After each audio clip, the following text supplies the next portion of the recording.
Hello, my fellow Jigsaw apprentices out there. Saw X has now been released in theaters, and with the 10th film in the franchise now officially being released, it is time for us to go into full spoilers on the movie, and that's exactly what I'll be doing here for you guys. I'm going to be gushing over all the details of Saw X, telling you my favorite moments, my favorite traps, what I liked, what I didn't like, as well as going into full spoilers on the ending of the movie and the post-credit scene and where we could go for Saw 11. Because yeah, they talking about that sequel already. But it's not just going to be about my opinion. I want to hear from you, Saw fans. I feel like the majority of fans out there love this movie, are super satisfied, back on the Saw hype train. But even in my spoiler-free review, I saw maybe like 2-3 comments of people who were kind of disappointed with the movie. Don't see how, but I respect your opinion. But okay, diving straight into it here, just reiterating my thoughts, I walked away really liking this movie. My enthusiasm for the Saw franchise was at an all-time low with the past 3 movies, and this one just saved it. It not only turned out being a really fun Saw movie, but it was also just a great story. Having it focus on John Kramer and his personal vendetta to get back at these scammers for stealing money and tricking all these people that they can cure their cancer was such a satisfying revenge plot to go through. The traps in here were also very bloody, grotesque. I mean, I've watched the whole Saw franchise over and over. This is the first time in a while where I was actually going, oh my god, no! Overall, this movie just finally reminded me why I fell in love with this franchise so long ago. So diving into specifics on the movie, starting off from the very beginning, it starts off kind of slow. The creative team really wanted us to spend time with John Kramer and not necessarily Jigsaw, and that was kind of refreshing. Although through flashbacks of other Saw sequels, we got to see a lot of John's personal life. This felt really calming, really chilling. You are feeling that John Kramer is dying. And although I've seen some people criticize the beginning for being a little slow, like, I just feel like it was so necessary to just breathe into this world with him. Because although John Kramer is the villain of the series and is the twisted psychopath putting people in these traps, the way they made us care about him and go, oh, what a sweet old man. I hope he cures his cancer. And like, I knew the plot of the movie. I knew what was supposed to happen, and they were even fooling me. When John goes to Mexico and meets up with these scammers and they talk to him through his diagnosis, through how they're gonna cure him, all the stuff involved with it, I'm like, they might actually cure him here. They might do it here, guys. I believe me. A huge red flag for John should have been when he got to Mexico and was hauled away by guys in masks. I'm like, I don't know what treatment would do that, John. But like, even seeing old man John Kramer be taken away into a van, you're kind of like, oh, don't hurt the man. He's kind of fragile. But it was really some great emotional stuff in there. Because like, once John thinks he's gone through the procedure, he's band-aided up, he's chilling in the hospital bed, and he's like, I'll send you the other half of the payment, I promise. And you see like a tear come out of his eye. The sunlight hits him. There were moments in here where they were filming John Kramer like he was advertising some sort of medicine on TV. You know what I'm talking about? Where they look all happy, or your stigmatism is not your problem. You can live a happy life. Like, they were filming shots like that with John Kramer going, I'm cured. I'm happy. I'm whole. And like, you see him in the park finally thinking he's going to be good. He's going to be fine. He's drawing up his next trap and he crumbles up that trap and throws it away. And the movie implying that if they actually cured him and if this procedure worked, he was going to give up the Jigsaw life. Like, he found the appreciation for his own life and was like, I don't want to torture people anymore. I want to be a nice little old man. That had to hit you in the feels going, oh, John Kramer was about to give it all up and be a good citizen. That was such a nice added touch they threw in there. But when he's taking the bottle of wine and he's going back to the facility and he sees everyone's gone, he's finding the tape where they just replayed some fake surgery from a lesson and they actually never even performed on him, where he takes off the bandages and he has no scars. There was something so refreshing about seeing John Kramer, the villain, the bad guy, who is this ultimate mastermind and has planned out this Jigsaw life, get weak, get vulnerable, get taken advantage of, and you see his anger. But now, before moving forward with more details in the movie, let's talk about the traps of Saw X. So we do get a trap at the very beginning of the movie that I was kind of surprised the route they took with it, and I would have been pissed if it were not for the context. So the first trap we get kind of early on in the movie, as most Saw movies, they kind of open up with a trap, but this one they opened up with some John Kramer first. He's in the hospital after some treatment where he witnesses a janitor steal from a patient on on his deathbed, maybe taking his watch, his wallet, and then we jump into the eyeball trap, which has been like the biggest marketing push. He's on the poster, they released the clip, everybody's like, oh, I can't wait to see that, where he has to break all 5 of his fingers or else this vacuum is gonna suck out his eyeballs. And you see the entire trap play out, and it was pretty gruesome. I just seen those fingers break, I was like, oh. But by that time the trap is over and those eyeballs get sucked into the vacuum, we cut back to the hospital and it was all in John Kramer's imagination. He was envisioning what he would do with the trap of this person. But once the janitor sees that John is looking at him, he puts all this stuff back and he goes back to work, and John's like, good choice. I understand some people being pissed that it was a dream sequence, but I actually kind of liked it in the context of the movie because it gave you an insight to his mind of how he can see you do something bad, and his sick, twisted mind already goes to work on how he can make that a trap. It also worked for me because this janitor was an insignificant player into the movie. The one other time they did this in the Saw franchise is when Jill Tuck went to bed and she was afraid that Hoffman was after her, and then we get this like horrible death scene of a major character, and it was all a fake out. That pissed me off. Here, it worked just fine. I also feel like something like that was needed because the first chunk of the movie is just a lot of talking, is a lot of development and dialogue, and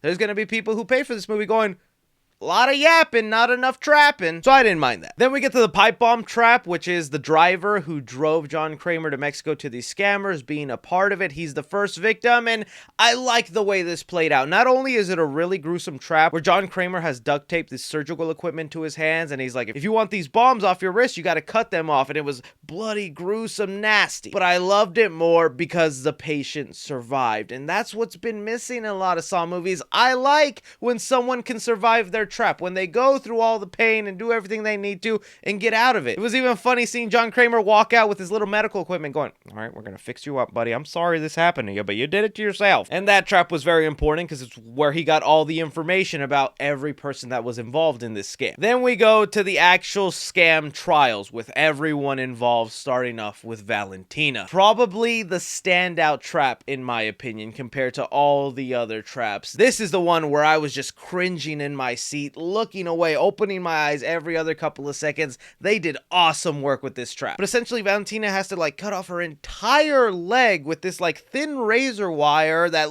sounded so painful. Then once that was done, she has to grab this tube that's gonna suck out blood from her artery and fill up a cup. Now, I don't know about you guys, but the movie does a great job of you being okay with these scammers in the trap. They're very nasty, sick, twisted people. It's said that they've been doing this for 8 years, and they're literally taking money from dying people, hoping that this will be the thing that cures them. So your mindset is already like, yeah, these people deserve everything that's coming to them.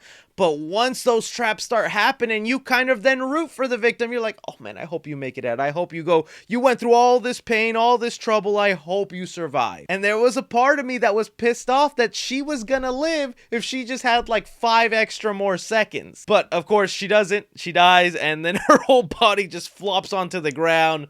Wicked. Then we move on to Mateo's brain surgery trap, which I thought was also interesting. Mateo was starting to piss me off because the guy would not shut up. Man was just talking so much throughout the thing. But this was another trap that had me going, oh, dude, I thought it was just he had to cut off a piece of his head and put it on a little scale and he'd be fine.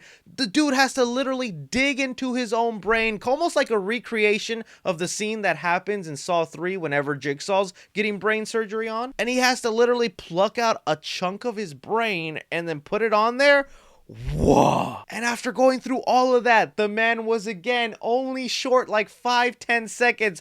I was getting a little pissed. I was like, John, they went through all that. I think you could hit the pause button on the timer and let them be. Or at least add 30 seconds to the clock, my friend. Let's be a little bit more fair here. But although not the most memorable trap, I think it is the one that made us the most sad. Because while the other characters you maybe did or didn't want to root for, I think a lot of us were feeling for the Gabriella character. And even Amanda was feeling for her, which we'll talk about in a sec. But Gabriella is chained up from her arm and her leg, where she's taken up in the air and a radiation machine is just gonna spew radiation in her face, basically burning her up. And the only way for her to get out is to break her arms out of the chains or her legs. This is the trap that I was like, I feel like there's other ways to get out of this. First off, you start with your hand, girl, right? Because like once she breaks her hand, then she falls to the ground and she can like move away from the machine on the floor. You still have your legs. The movie very specifically say, no, start with your leg. That way she can still be hanging in the air, which worked against her. And then the other thing that sucked about this trap is that once she survives and accomplishes her mission, later on in the movie, the real villain of the film, Dr. Cecilia, comes in and stomps on her neck, ending her. Oh, that pissed me off. I felt so bad for Gabriella. I wanted her to be a survivor. And it's even more effed up in the movie because it's like you see John's pain and anger that Cecilia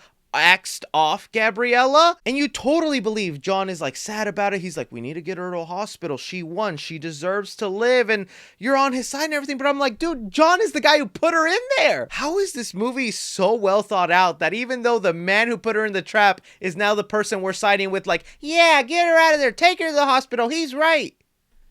You put her in there, dude. The brilliance of Saw X, man. I haven't felt that way in so long. Thank you, Saw X. The last two traps of this movie I'm going to talk about in a sec. I want to get to talking about some of the supporting side characters here, like Amanda. I didn't know how much they were going to include Amanda in Saw X. I was happy to see Shawnee Smith return because I felt like there was something interesting they did with her in Saw 1 and 2, where she was a victim of Jigsaw, went through her trials, ended up getting rehabilitated, which is always what Jigsaw's logic is. You appreciate your life, and then you can join the Jigsaw Apprentice School of Learning. And so the way the movie goes about using Amanda, amazing. Although Saw X takes place before the events of Saw 2, I still think it's really important for you to see Saw 2 because the big twist of that movie is that, you know, Amanda is working for Jigsaw and is an apprentice. So seeing her put on the pig mask and go after all the scammers scene by scene worked really well. I'm glad they didn't just montage through it. They really let us breathe into like that scary atmosphere of someone in a pig mask chasing them. The scene where Dr. Cecilia is looking at her cameras and she sees someone on top of her roof going after her, fun. But then having Amanda involved in the traps and like these little sly lines of dialogue Amanda throws in where it's like,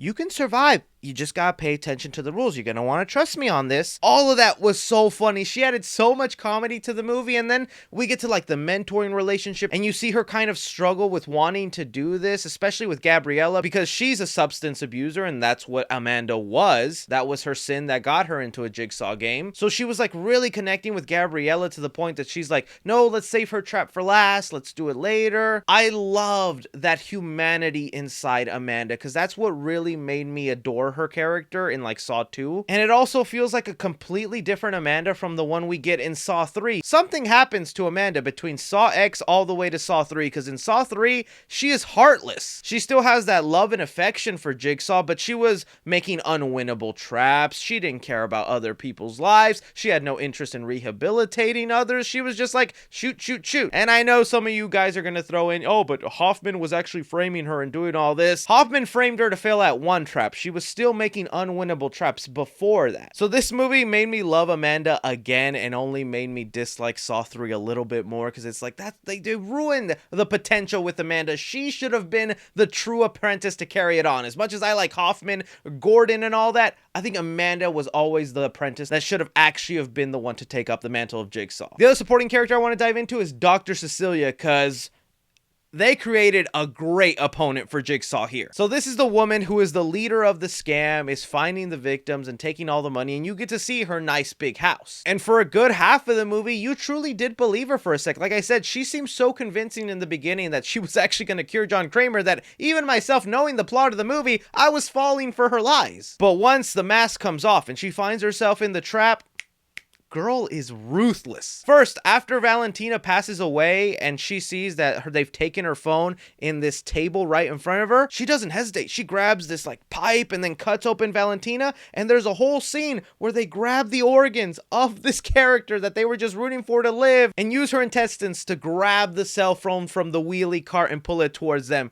I love that. It was sick and disgusting, but it felt like such a smart move that many of us probably wouldn't have thought about to do. But Dr. Cecilia, a mastermind, good opponent for Jigsaw, was like, I'm doing this. I'm getting that phone. And maybe that's a little bit of plot hole, because like Jigsaw was counting on her to do something that sick to get that phone in her hand, because it plays a part into the ending reveal of the movie where I'm like, Jigsaw, could you really have thought she was going to end up doing that? Like, Come on now, but whatever. But Cecilia does end up getting to make a phone call, and you think it's maybe to the police or something like that. No, it was to somebody who was pretending to be a patient during the scam, but was actually part of the scam. Parker Sears, who shows up to the warehouse pretending that he wants his money back, but he's really there just to get Dr. Cecilia out. Together, they get the upper hand on Jigsaw and Amanda, and like, I was stunned at this part, because I'm like, how is John gonna get out of this? There's a gun to his head. They're chaining them up to Jigsaw's own traps. Like, Dr. Cecilia won, but I'm like,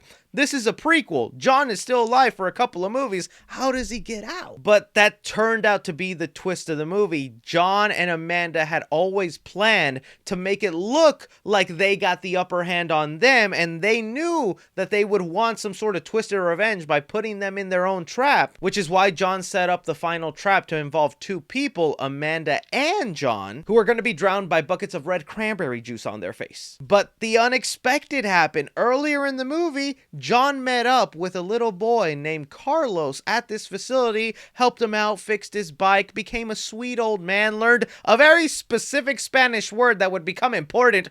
No jala, Carlos. No jala. What if he taught him, ¿Dónde está la biblioteca? How's he gonna tell Carlos to win then, huh? No biblioteca, Carlos. And this twisted, nasty, sick doctor, even though she was the victim, goes outside, grabs Carlos, and puts a kid in a jigsaw trap. What? I was so afraid the movie would ruin it right here. Because, like, it's one thing for all these sickos, or maybe sometimes innocent adults, to be put in jigsaw traps.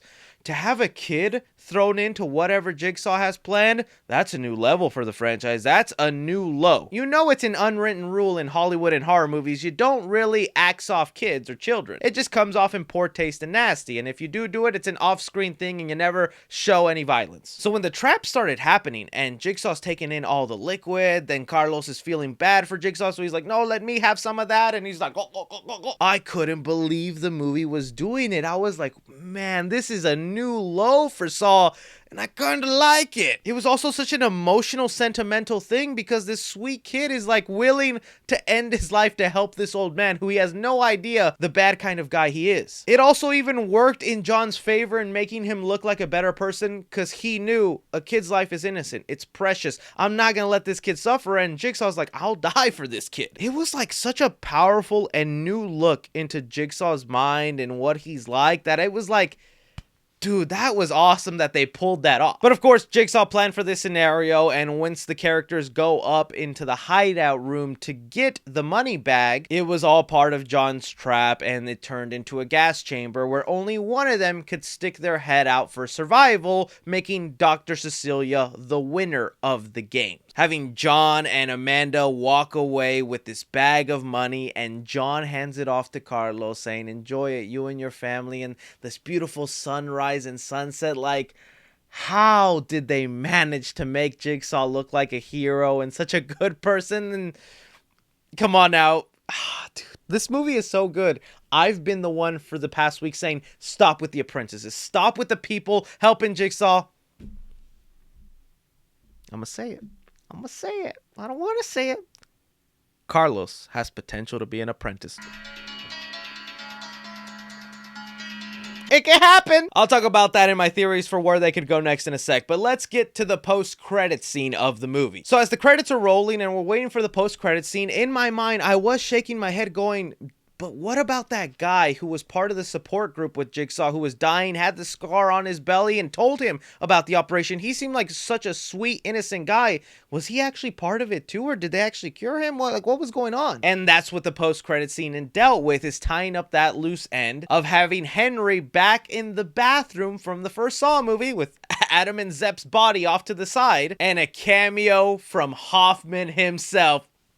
You know how good it felt to be in a theater with Saw fans that once Hoffman faces showed up, it granted claps in the room? I'm not kidding. Tell me if it happened in your theater, but when Hoffman showed up, there was about 10, 11 people clapping. It was so cool to see Hoffman in there, even for just a brief moment. And I also like the post-credit scene because it's not really like a tease for something in the future. It really was more of like a tie-up loose end to complete the story and close it off. Sure, does it mean maybe Hoffman could return in the next movie? Maybe, but it didn't come off feeling like it's teasing his return. It more felt like, yay, he's here and he's the detective that helped Jigsaw locate all these scammers. And that was another fun thing about Saw X. Since we've seen all the other movies, at least most Saw fans, we know who's been helping Jigsaw at this time. So there was no point to hide it of him grabbing the research saying, "Detective, I need your help with these people. Amanda, come and pig nap," and Jigsaw just sitting back going, "Let me know when these scammers arrive, my friends." But okay, let's talk about now what they could do with Saw 11. One, I think it's another side story of a previous trap somewhere that we never knew about. I think maybe even specifically between the events of Saw 2 and Saw 3 and 4. Because remember, Saw 3 and 4 happened at the same time. But between Saw 2 and 3 and 4, there was a 6-month gap. And we know this because Detective Matthews was held captive by Jigsaw, Amanda, and Hoffman for all that time, which is why he's got a beard and is looking all disheveled and nasty in Saw 4. So there's a 6-month window before John Kramer dies where anything can happen. That's enough room for 2 more movies and make this a nice little complete trilogy. Don't do us like Jigsaw or Spiral where you start up a new story and then you just never continue it. So one of my theories is I think Dr. Cecilia is gonna want to be back for revenge. She survives the events of Saw X and we saw she is one crazy lady. She's also a rich, powerful, crazy lady. You're telling me she doesn't have the money and the power to go get John Kramer, to go find him, to go after him? John knows she's not rehabilitated. John knows she's someone whose methods are not going to work on her. She's not going to become a Jigsaw apprentice. She's going to want her revenge. So I think the next film could be Dr. Cecilia coming back in a way and going after John Kramer. And I feel like that's the only way to continue this, is to bring Tobin Bell back. I feel like it's very much proven that Tobin Bell is just what makes these movies so watchable and fun for us. Especially with this one having us so emotionally connected to him and rooting for him,